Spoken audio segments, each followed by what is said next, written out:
નો ચોરવા. શું કામ નો ચોરવા? શું કામે નો ચોરવા? સાંભળો કે જગતનું મોટામાં મોટું દાન તેથી બાપ દેતો હોય, કોઈ નો દઈ શકે. દીકરીનું દાન, કન્યાદાન, અને તમે એ ઘરને તેથી તમે ચોર સાબિત કરો છો.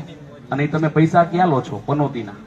શુભ પ્રસંગની અંદર કોઈ દિવસ પનોતીનો પૈસો લેવાય નહીં. અને એ પાછા તમે કોના ચોરી છો? વસ્તુ ચોરો છો તો કે જેના વિષ્ણુ ભગવાન આપણે એને કીધા છે. જેને શું કીધા છે આપણે?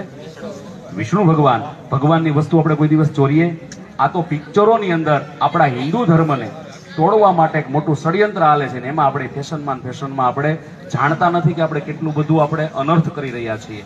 પછી બીજું કે જ્યારે ફેરા ફરતા હોય ને ત્યારે કોઈ દિવસ કોઈએ એમાં કાગળિયા ન ઉડાડવા જોઈએ. યજ્ઞની અંદર માત્ર જવતલ અને ઘી સિવાય કોઈ પણ બીજું દ્રવ્ય પડવું જોઈએ નહીં. અને જે ફેરા ફરતા હોય એને ખબર જ નથી અમે કેમ ફેરા ફેરાય, કારણ કે એટલા ઘેરા વળી જાય. ક્યારેક ક્યારેક તો અમારે એવું બનતું હોય છે કે અગ્નિ નીચે પડે, એમાં કાગળિયા પડ્યા હોય ને અને સળગે છે મંડપ. માટે હંમેશા તમારે ક્યારેક લગ્ન જોવા હોય ને તો તમે સર્ચ કરજો. મુકેશભાઈ અંબાણીના દીકરીના લગ્ન હતા, કેટલું સાયલેન્ટ હતું. એ કોઈ બૂટ ચપ્પલ પહેરી નહોતા બેઠા અને બધાય ટકોરી વગાડતા હતા ફેરા ચાલુ હતા ત્યારે. માટે હંમેશા, અને ક્યારેક ક્યારેક અમને દુઃખ થાય છે દીકરીઓ કપાળમાં ચાંદલો નથી કરવા દેતી. અરે આપણે આપણા ધર્મથી મોટા નથી, બરોબર? કારણ કે કપાળમાં જો ચાંદલો નહીં હોય, આજે કોઈ પણ ધર્મની જોજો દીકરીઓ હશે, એના છોકરા હશે, એને